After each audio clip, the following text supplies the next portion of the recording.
Vamos a tener otra enseñanza de familia, ya la semana entrante terminamos, empezamos. El próximo domingo tenemos Santa Cena, para que no se pierdan esa confirmación de que Cristo está en nosotros y nosotros en Cristo. Y si hay algunas personas que no se han bautizado y quieren hacerlo, pues háganmelo saber que tengo una gana, ¿verdad? Acá es la música. Entonces los que van a bautizar no se demoren mucho, que si se trata de obedecer a Dios, para que lo pensamos dos veces. Si vamos a obedecer a Dios, obedecemos, se acabó el problema. Y le damos a Dios como le abrimos esa puerta para que las bendiciones vengan sobre nosotros. Las familias tenemos problemas y no somos nosotros nomás. En la Biblia encontramos historias llenas de familias que tuvieron todos problemas. Las grandes familias de los patriarcas, todas esas familias fueron quebradas, fueron imperfectas, pero Dios usó ese quebrantamiento, esa imperfección para ayudarlos a crecer, para experimentar posibilidades asombrosas de la mano de Dios, más allá de lo que ellos imaginaban. Y encontramos, por ejemplo, la familia de Adán y Eva, apenas empezando a formar la familia, estaban papá y mamá, ya habían fallado al Señor, pero el Señor ya les había perdonado, y entonces una familia que muy temprano en la Biblia experimentaron la muerte de un hijo, la muerte de Abel, y acabar de ajustar a manos de su hermano. Eso es doloroso para una familia así, ¿cierto? Muy doloroso.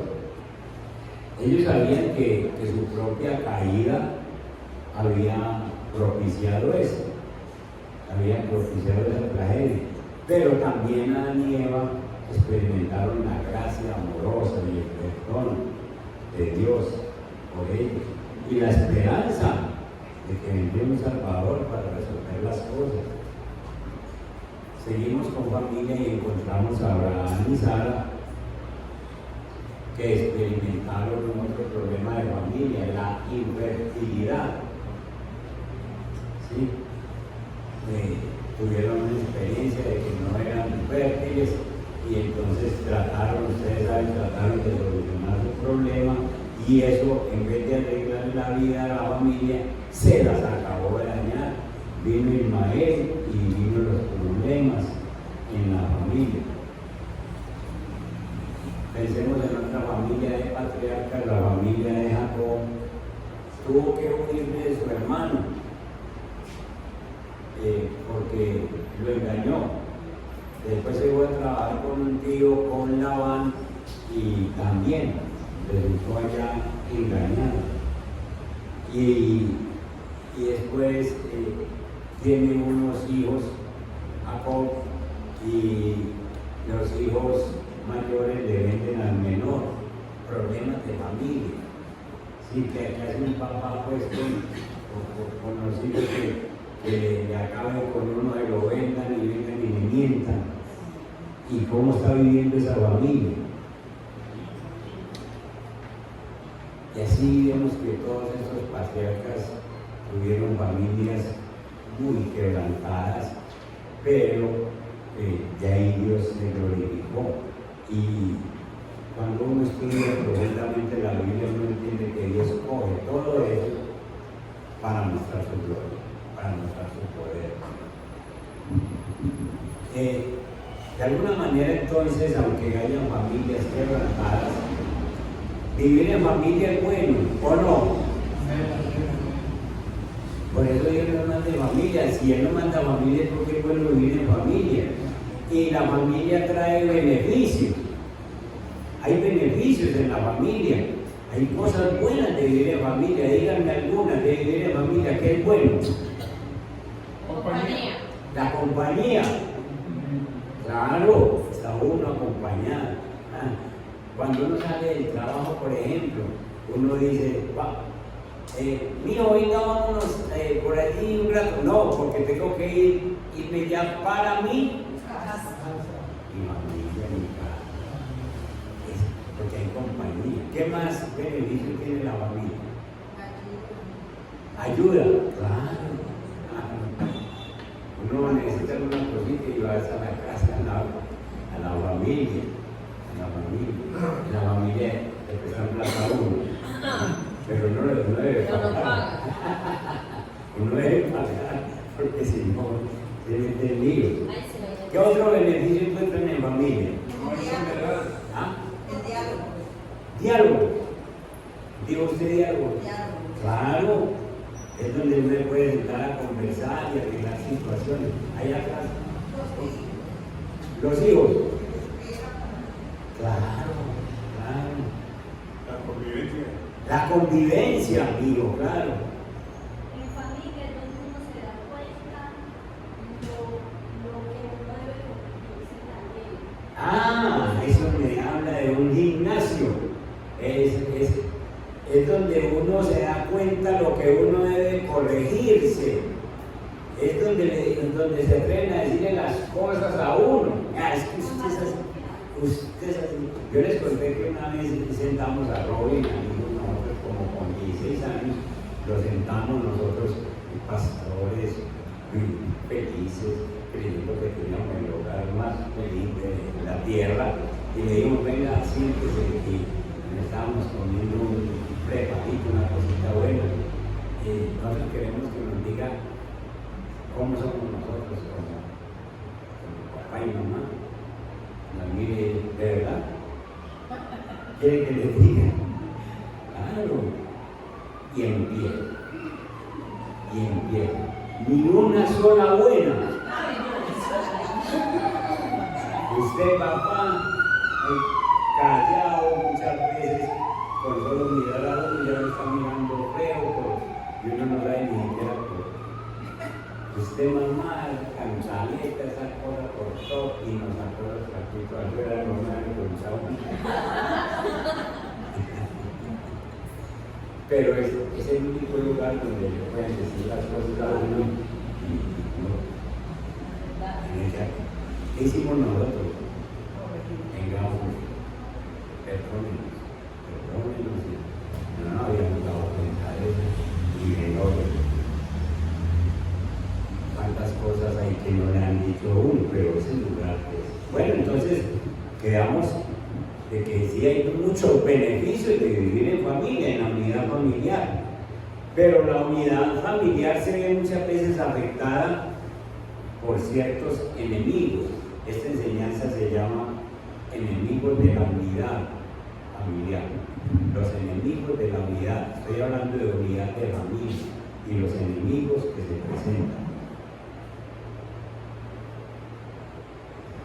Yo como esposo que soy, como papá, como pastor, he identificado algunos enemigos que se meten sutilmente en las vidas familiares y que nosotros tenemos que ser intencionales en identificar. Intencionales es que yo tengo que decir, venga a ver esto que está pasando, cómo lo cojo, cómo lo trato. Porque si no los identificamos, terminamos siendo víctimas de estos enemigos. Y cuando nos damos cuenta ya es demasiado tarde. Vamos a una primera lectura y vámonos a Génesis capítulo 4. Y ustedes me van a ayudar a identificar el enemigo de la familia que hay aquí. El verso 1. El hombre se unió a su mujer Adán, junto con Eva, y concibió y dio a luz a Caín, y dijo: con la ayuda del Señor he tenido un hijo varón. Después dio luz a Abel, hermano de Caín. Abel se dedicó a pastorear ovejas, mientras que Caín se dedicó a trabajar la tierra. Ningún problema aquí, uno le gusta una cosa y al otro le gusta otra. Tiempo después Caín presentó al Señor su ofrenda del fruto de la tierra. Abel también presentó al Señor lo mejor de su rebaño, es decir, los primogénitos con su grasa. Y el Señor miró con agrado a Abel y a su ofrenda, pero no miró así a Caín ni a su ofrenda. Por eso Caín se enfureció y andaba cabizbajo. Entonces el Señor le dijo: ¿por qué estás tan enojado? ¿Por qué estás tan enojado? ¿Qué tal esa pregunta para el día de hoy? ¿Por qué estás tan enojado? ¿Por qué vienes así? ¿Por qué estás así? ¿Qué es lo que te está pasando? ¿Y por qué andas cabizbajo? Si hicieras lo bueno, Caín no hizo lo bueno. ¿Por qué no hizo lo bueno Caín? ¿Qué fue lo que hizo de malo Caín? Ya saben ustedes. ¿Qué fue lo que hizo de malo? Los frutos podridos. ¿Quién digo? Ahí lo dice. Llevó lo mejor de sus frutos. Lo que pasa es que en aquel tiempo, para llevar la ofrenda que se llevaba el Señor por alguna falta que uno cometía, debería ser una ofrenda de sangre. Porque si no hay sangre, no hay remisión de pecados. Y entonces Abel llevó su ofrenda, sacrificio, en la que se derramaba sangre, y Caín llevó sus buenos frutos. Pero el Señor dijo: no, mío, así no es. A usted se le enseñó. Acuérdense que Caín y Abel crecieron bajo la dirección de Adán y Eva. A los dos se les enseñó lo mismo. Y entonces está siendo desobediente. Si hicieran lo bueno, sencillamente no está obedeciendo. ¿Qué le costaba a Caín que no tenía, no era cuidador de ovejas, pero qué le costaba decirle a Abel: venga, o papá o mamá, venga, tengan estos frutos que yo cultivo y denme una oveja, que ni yo necesito hacer un sacrificio para el Señor? ¿Qué dice? Como muchos. Entonces, si hicieran lo bueno, podrías andar de frente con la frente en alto. Pero si haces lo malo, el pecado te acecha. Miren esto: si haces lo malo, el pecado te acecha como una fiera lista para atraparte. No obstante, tú puedes dominarlo. No obstante, usted puede dominar el pecado. El pecado lo acecha a usted como una fiera listo para atacarlo. La tentación te acecha como una fiera. Levántese, y desde que se levantó hay una fiera buscando cómo hacerlo caer. Una fiera listo. ¿Cómo hacerlo caer? El diablo, usted se está bañando y le dice: ¿para qué vas a ir al culto? No necesitas, no vayas. Y ya está la fiera ahí. Y así con muchas tentaciones. Pero aquí dice: no obstante, tú puedes dominar. No obstante, tú puedes dominar. A ver qué le dice. Y entonces, como no hizo lo bueno,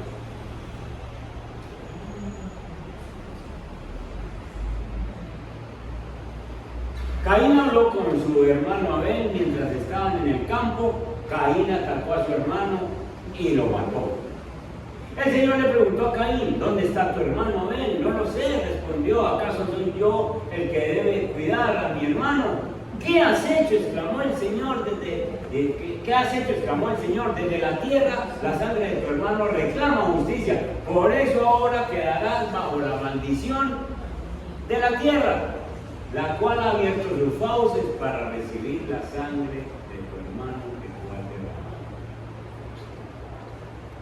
Entonces, estamos viendo enemigos de la unidad de la familia. Y aquí identificamos uno. ¿Cuál creen ustedes que es el primer enemigo de la unidad familiar? La envidia. Sí, Odio. también suena el odio. Favoritismo. Favoritismo también. Rencores. ¿Quién dijo el enojo? Verso 4. Pásenme al verso 4. Ahí está. Abel también presentó al Señor lo mejor de su rebaño, es decir, los primogénitos con grada, y el Señor miró con agrado a su ofrenda. 5. Pero no miró hacia Caín en la ofrenda, por eso Caín se enfureció y andaba cabizbajo. Y entonces le digo, ¿por qué está tan enojado? ¿Por qué se enfureció Caín? Porque vio con agrado la ofrenda. Y se enojó mucho. Y se enojó mucho. Y fue guardando el enojo, y fue guardando el enojo, y fue guardando el enojo, y planeando una cosa, y un día se lo llevó para el campo al hermano, y el hermano inocente se fue para el campo. Pero este hombre llevaba un enojo guardado, un enojo retenido, y cuando se fue para el campo con él ya tenía la mala intención, ¿sí o no? Primer enemigo de la unidad de su casa, el enojo retenido. No el enojo cualquiera, no el enojo simplemente, porque si yo, la Biblia dice, si yo me enojo, la Biblia me dice que no se ponga el sol. Entonces, si usted se enoja, arregle eso hoy. Pero el enojo retenido, ojo con eso, el enojo retenido, enemigo de la unidad familiar. Un hijo con un enojo retenido lo guarda, y después un mes, 2 meses, 5 años después de mamá, es que, ¿sabe qué? Es que yo no he sanado, yo no le he perdonado lo que usted la otra vez me dijo, la palmada que usted me dio en la cara, la situación con la que usted me humilló. Papá, es que, ¿sabe qué? Lo que usted me hizo hace 20 años, yo todavía lo tengo aquí. Y enojo retenido. Cuando usted guarda un enojo retenido, es como una olla a presión. Ahí está. Y si no tiene una valvulita para buscar, para decir, te perdono o perdoname. Si no suelta, ¿qué pasa con esa olla? Se estalla y acaba por el bloqueo. Entonces, hermanos, podemos ver en la historia de Caín y Abel el enojo abriendo una distancia en la familia, dañando una familia que apenas empieza, acabando por dividir a 2 hermanos. Caín se enojó con Dios, porque fue Dios, Abel no le dijo nada, fue Dios el que le llamó la atención, y entonces le cogió la mala a Dios y le cogió la mala a Abel. La historia triste de Caín asesinando a su hermano Abel nos recordará por siempre lo peligroso que es retener un enojo contra algún familiar. Y ustedes, que Dios los trajo en esta mañana, pues empiecen a mirar de una vez, porque esto acaba con las familias. Si usted tiene un enojo, arregle esa situación, arréglela. ¿Qué va a hacer? Pues pídale al Espíritu Santo que le ayude a arreglar esa situación, porque ese enojo no se puede retener. El enojo que se retiene aquí en el corazón siempre va a terminar por enfrentar a los miembros de la familia. Por eso es que Jesús es tan fuerte en condenar el enojo. Miren conmigo Mateo capítulo 5 y el verso 22. Mateo 5, 22. Jesús es muy fuerte. Jesús en este versículo sencillamente habla con dureza. Él dice, pero yo les digo que todo el que se enoje con su hermano quedará sujeto al juicio del tribunal. Bueno, pongámoslo primero en familia. ¿Estás enojado con un familiar? Si a esta hora estás enojado con un familiar, estás sujeto al juicio del tribunal. Piensen cuál es el juicio del tribunal. El juez es Dios. O sea que habrán bendiciones cerradas, habrán cielos de hierro y cielos de bronce. Quiere decir que allá para acá no pasa nada. Por eso. Porque no, es que miren la seriedad de Dios para hablar de eso. Salgámonos de la familia y vengámonos para la iglesia. Estás enojado con tu hermano porque vos sos hermano mío. Ustedes y yo somos hermanos, ¿o no? Entre ustedes son hermanos. Son hermanos porque son redimidos con la misma sangre. Hermanos, porque el Espíritu Santo es el mismo. Hermanos, porque Cristo nos ha hecho hijos y Él es nuestro Padre. Y entonces, si en la iglesia estás enojado con tu hermano, estás sujeto a un juicio. Sigue diciendo el Señor. Es más, cualquiera que insulte a su hermano quedará sujeto al juicio del consejo. Vámonos a la casa. Entonces, usted insulta a un hermano, usted trata mal a un hermano y se queda eso así. Usted está sujeto a un juicio. Véngase para la iglesia.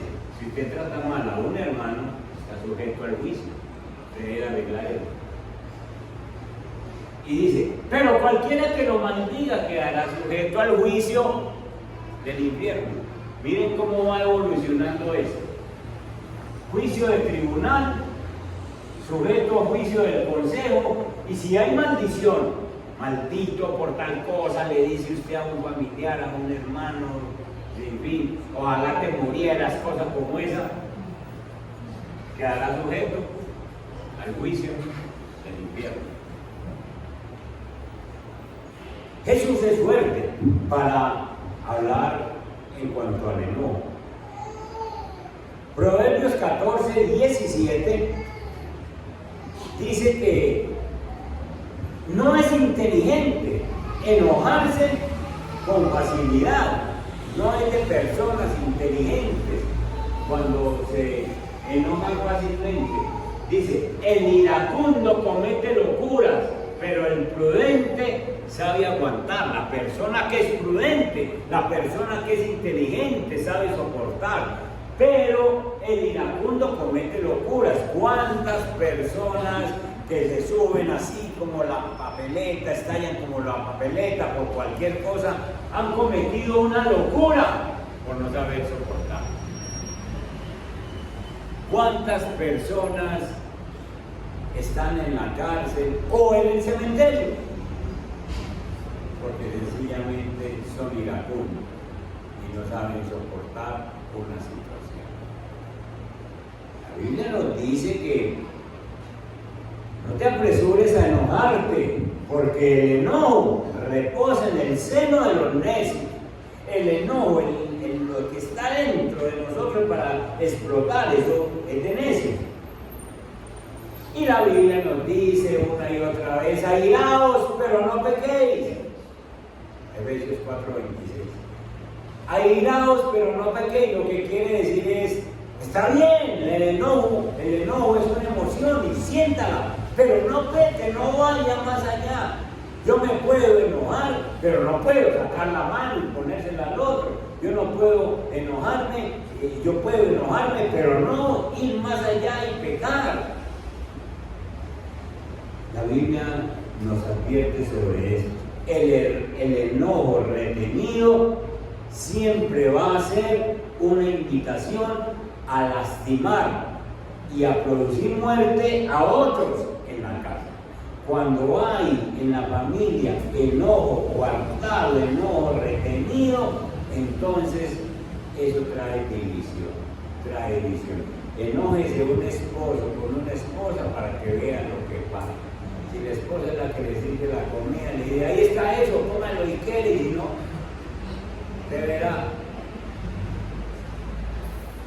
Y cosas como esas. Hijos que no quieren ni siquiera llegar a la casa para no tener que saludar a papá, para no tener que saludar a mamá, sino que llegan y entran por su lado y punto, están enojados y no quieren saber nada. Y siempre va a producir muerte y división. El enojo retenido siempre pondrá a los miembros de la familia en espacios separados. Uno por un lado y otro por otro. Acuérdense del hijo pródigo. El hijo pródigo, el menor, se fue con su plata. Y uno creería, si no leyeran la Biblia, que el malo es el que se fue.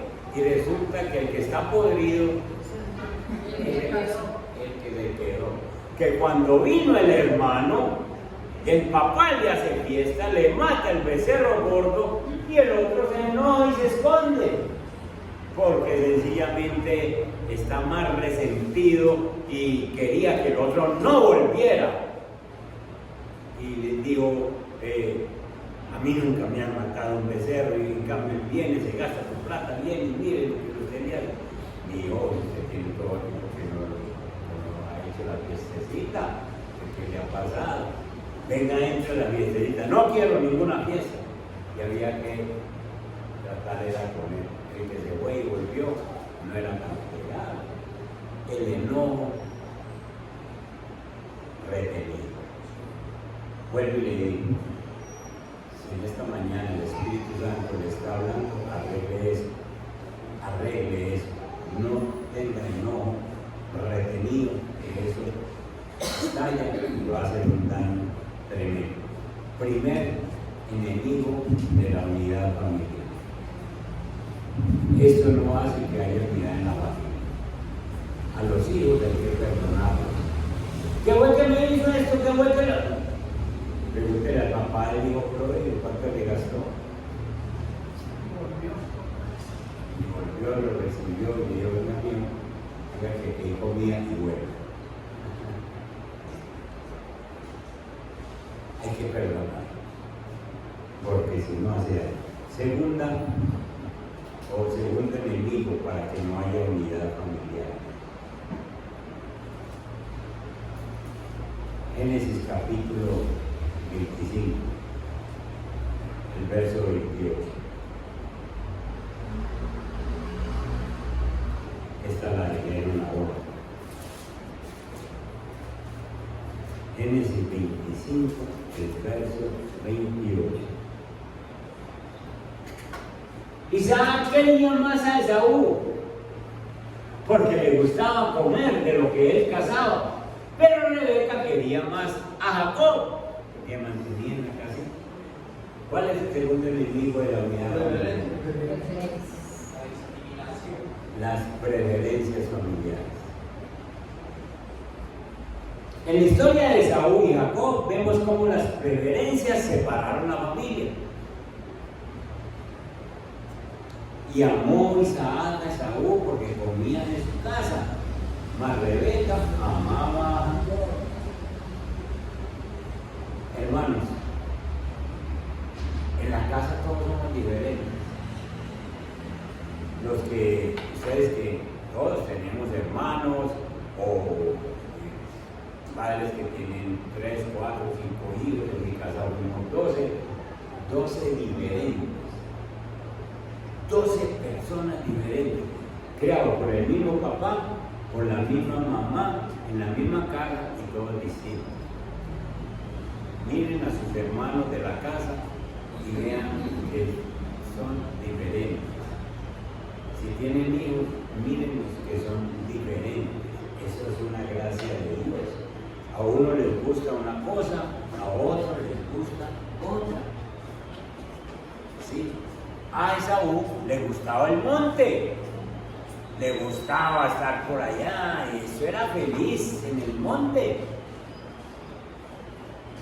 Malo, no, le gustaba el monte, hijo de Jacob y de la misma mamá, sencillamente. Y al otro le gustaba estar en la casa. Si en ese tiempo hubiese internet, entonces Jacob se mantenía en su pieza chateando mamá, yo no me quiero ir para ninguna parte, papá, y yo digo, ¿usted por qué? No hay ningún problema. Todos somos diferentes. El problema es cuando los padres nos metemos en la vida de nuestros hijos y resultamos amando a uno más que al otro. Lo triste de todo esto es que provocamos tanta división entre los hijos que crecen resentidos hasta llegar a ser mayores, como lo llegaron Esaú y Jacob. Esaú y Jacob se vinieron a reconciliar mayores, con familia. Esaú con su espíritu guerrero se formó un ejército, andaba conquistando tierras, consiguiendo propiedades, animales y todo esto. Y Jacob se dedicó 20 años a trabajar, se consiguió 4 mujeres y 12 hijos. Y sencillamente se vinieron a reconciliar mayores, ya mayores por obra de Dios, después de haberse mantenido enojados por más de 20 años. Pero en otros casos, tristemente, hay familias que se van resentidos a la tumba. Nunca se juntan para reconciliarse. No se pueden apreciar. Viven toda su vida con amargura. Y el dolor que provoca esa lucha silenciosa, pero tan dañina, de las preferencias familiares. Toda la vida se quedan con un resentimiento. No, es que usted, papá o mamá, usted a mi hermano le dijo que estudiara en la universidad y me mandó a trabajar. Ah, pero es que yo lo veía como más inteligente, como más interesado en progresar, en estudiar, y usted nunca. No, usted nunca me dio la oportunidad. Yo sí quería estudiar y resentido. ¿Cómo con esas preferencias en la casa? Si están ocurriendo esas cosas en la casa. Si usted es el preferido, pues muy bueno, pero dígale al papá y a la mamá, mire, esa otra persona también ayuda. Si usted fue preferido, fue causa de discordia, arregle eso. Y si usted ahora está prefiriendo a alguno, arregle eso, porque sencillamente esas preferencias familiares van a traer situaciones muy dañinas, que hay personas que llegan a la iglesia, hay que meterlos en cuidados intensivos, porque es que empiezan y lo que traen de la casa lo quieren poner en la iglesia, y sencillamente si se les dice alguna cosita que no les gusta, lo relacionan inmediatamente con la preferencia que hubo en casa y dicen, tampoco es el lugar para que yo esté. Pastor, pero entonces Jacob también lo hizo con uno de sus hijos, con José. Exactamente. Jacob hizo lo mismo con José y provocó rabia. Las preferencias familiares siempre van a causar división, siempre van a causar problemas. Cuando los padres aman más a uno de sus hijos o se lo demuestran más, muestran mayor afecto por uno de ellos porque les gustan los talentos, los dones que tiene esa persona, y sencillamente le ayudan más, le meten más la mano a esa persona. Entonces acarrean una serie de acciones que tendrán consecuencias dañinas para ellos por mucho tiempo.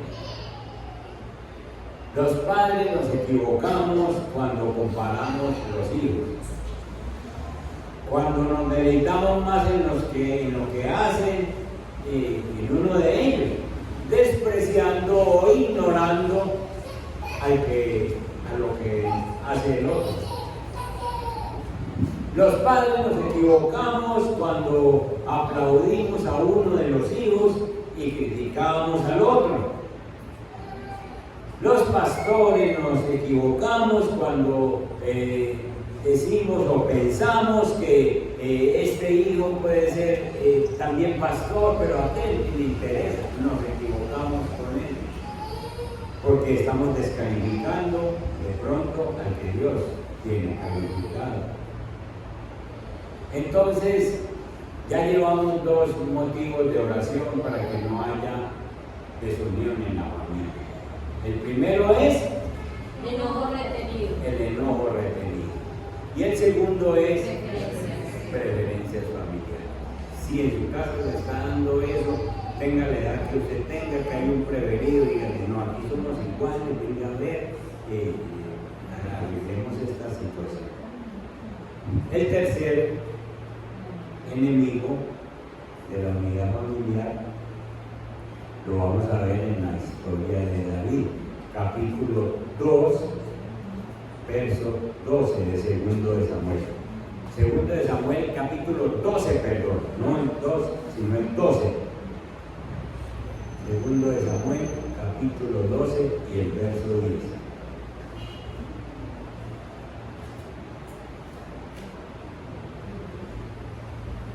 Por eso jamás la espada se apartará de tu familia, le dijo Natán, el profeta que fue mandado para hablar con David. Por eso la espada jamás se apartará de tu familia, pues me despreciaste al tomar la esposa de Urías elitita para hacerla tu mujer. El tercer enemigo es el pecado oculto. Tercer enemigo de la unidad familiar, el pecado oculto. David, ustedes ya lo han leído, estaba en la cima de su reinado, estaba pasando el mejor tiempo de su reinado y tan bueno estaba viviendo que estaba en el palacio y había guerra con Israel, debían salir a la guerra, los reyes debían de salir a la guerra.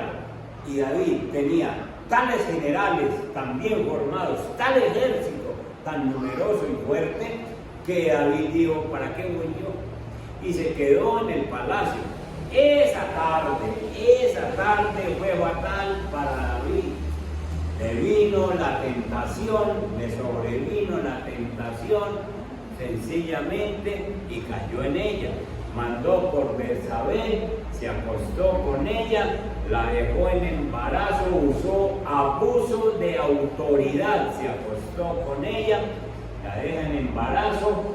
Este hombre fiel, Urías, no se deja convencer porque lo trajo de la guerra, de la batalla y le dijo, coma aquí, tome aquí, váyase a su casa. Este hombre no quiso hacer caso en ninguna de esas cosas, dijo, yo no voy a irme a mi casa cuando mis amigos, mis hermanos están en plena batalla.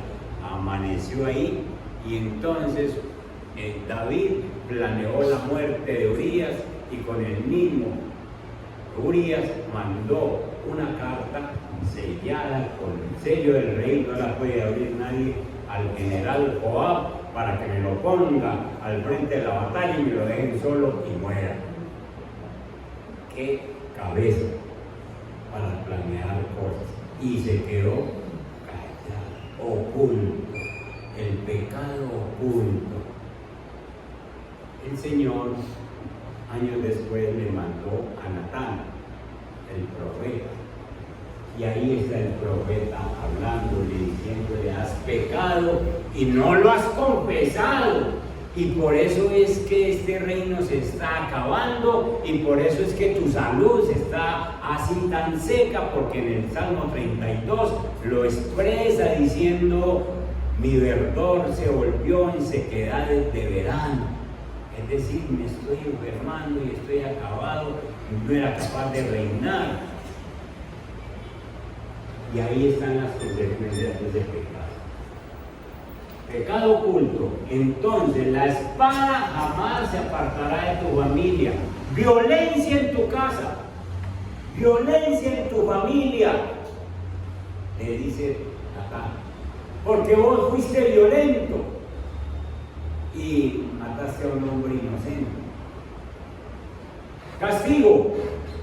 tu casa siempre habrá violencia. Pues me despreciaste al tomar la esposa de Urías elitita para hacerle tu mujer. Pues bien, así dice el Señor, yo haré que el desastre que mereces, por no confesar tu pecado, surja de tu propia familia. Es decir, en la familia es donde van a surgir los problemas. Y ante tus propios ojos tomaré a tus mujeres y se las daré a otro, el cual se acostará con ellas en pleno día. Lo que tú hiciste a escondidas, yo lo haré a plena luz, a la vista de todo Israel. Miren este versículo. Entonces, lo que tú hiciste escondidas, yo lo haré a plena luz, a la vista de todo Israel. ¿Saben qué quiere decir eso?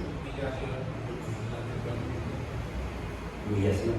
Lo que el Señor está diciendo es: si usted no lo cuenta, yo lo saco al público.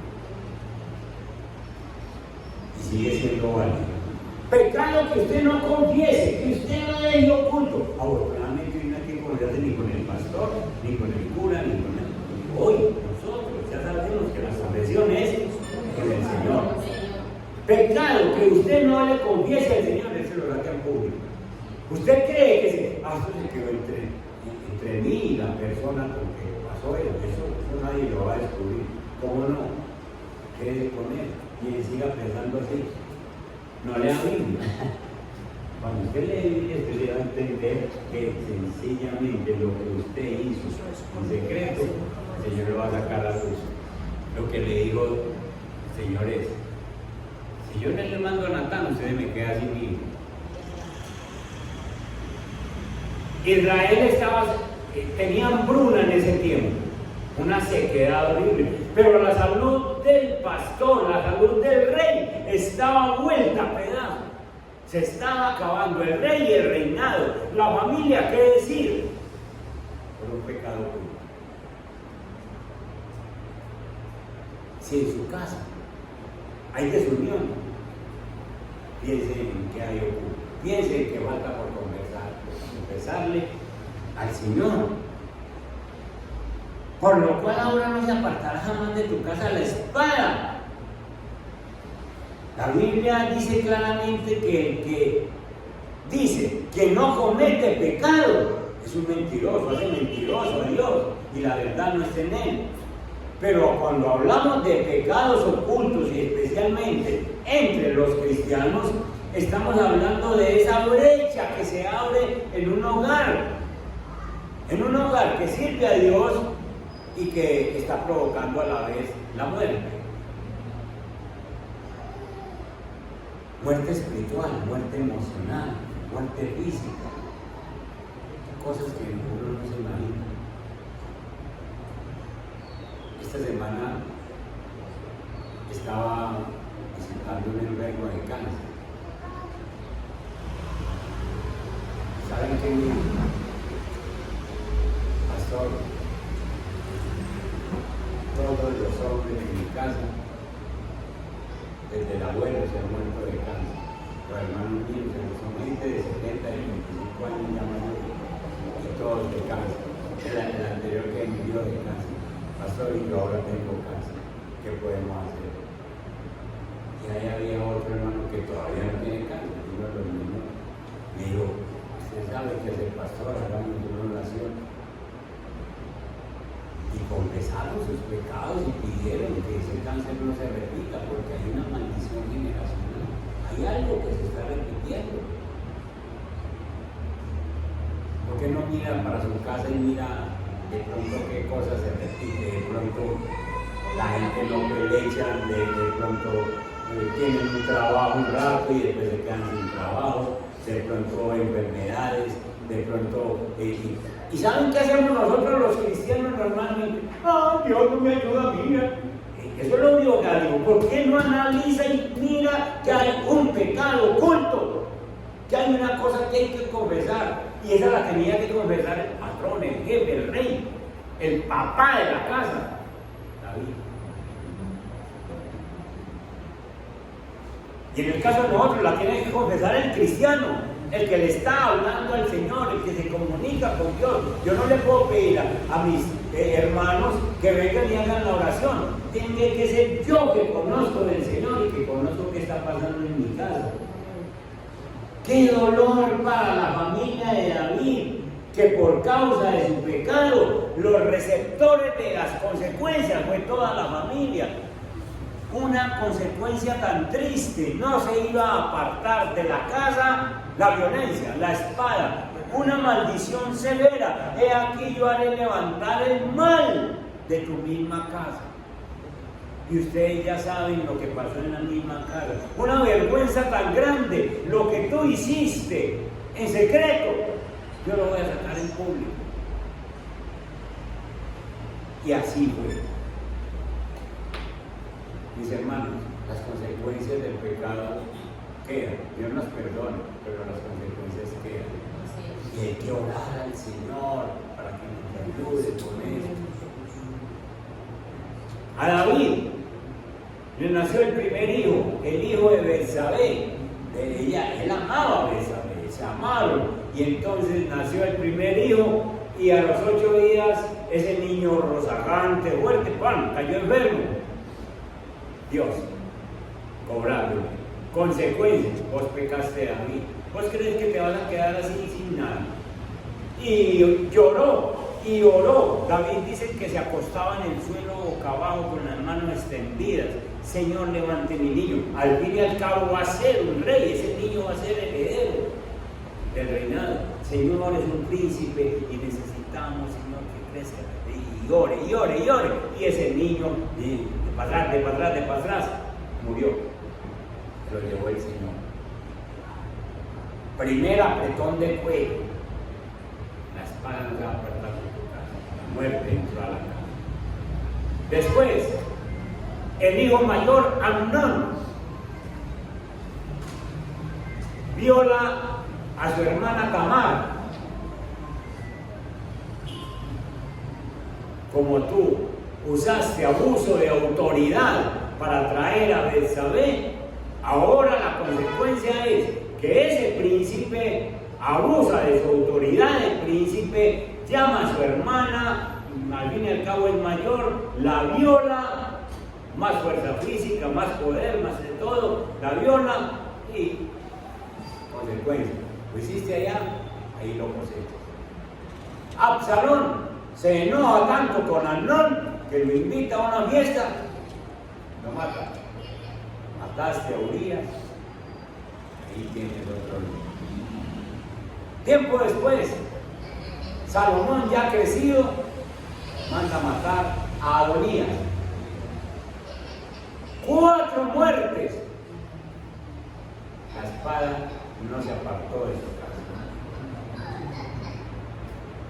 Es hora de que pensemos que está pasando en mi casa. Y saben la misericordia de Dios que nos trae a la iglesia para hacernos oír cosas como estas y decir, yo tengo una cosa oculta que yo la tengo que confesar a Dios.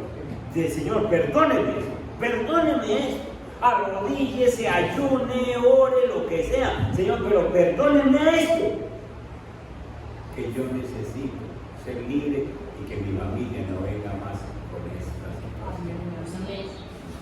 Ese hombre que me dijo que orara por el problema del cáncer, no estaba pensando en él porque está muriendo. Está pensando en la familia que queda, en los hijos, en nosotros hermanos. Dígale al Señor que no pase esto por mí.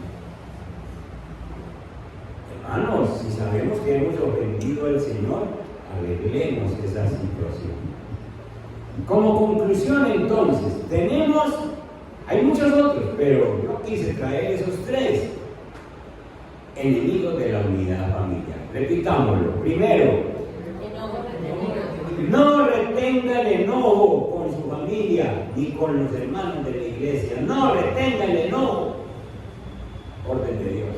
Segundo, preferencias familiares, no las use. Trabajen con eso. Y tercero, confiéselo. Salmo 51, para que termine. El Salmo 51 es la la belleza que escribió David cuando arregló las cosas con el Señor. Leamos unos versículos. Ten compasión de mí, oh Dios, conforme a tu gran amor, conforme a tu inmensa bondad, borra mis transgresiones. Lávame, miren esto, lávame de toda mi maldad y límpiame de mi pecado. Porque una cosa es confesarle: Señor, yo adulteré con Betsabé y maté a Urías. Eso es el pecado, ese es el pecado. Pero la maldad sigue adentro. Miren esto, usted tiene que orar, porque David no volvió a adulterar. David no volvió sencillamente a cometer esos asesinatos, porque la maldad es la fuente donde nace el pecado. Entonces, lávame de toda mi maldad y límpiame de mi pecado. ¿Qué vamos a hacer nosotros? Señor, perdóneme este pecado que cometí, que yo no se lo había confesado y que está afectando mi vida y la vida de mi familia, en esta área, en esta otra. Señor, y que no vuelva a pasar eso en mí. Yo reconozco mis transgresiones, siempre tengo presente mi pecado. Contra ti he pecado, solo contra ti, y he hecho lo que es malo ante tus ojos. Por eso tu sentencia es justa y tu juicio es irreprochable. ¿Saben qué está diciendo David aquí? David está diciendo: con razón estoy así. Esto me lo merezco, porque yo soy un pecador que ni siquiera te había confesado lo que me está pasando. Lo que le está diciendo es: Señor, tú tienes razón en tratarme como me estás tratando. Yo sé que soy malo de nacimiento, pecador, me concibió mi madre. Yo sé que tú amas la verdad en lo íntimo, en lo secreto. Me has enseñado sabiduría. Miren este 7. Purifícame con hisopo y quedaré limpio. Lávame y quedaré más blanco que la nieve. ¿Sabe qué quiere decir quedar más blanco que la nieve? Usted tiene que coger un copo de nieve así grande y empieza a desbaratarlo, como a tratar de encontrarle un núcleo, un centro. Y sabe que usted no le encuentra ningún centro, porque no hay una partecita negra o café o oscura que diga: este es el centro de la nieve. Usted empieza a desbaratar, y cuando llega allá todo es nieve y todo es blanco. A uno quedar más blanco que la nieve tiene que ser que quede frescamente bañado, limpio. Eso es lo que quiere David.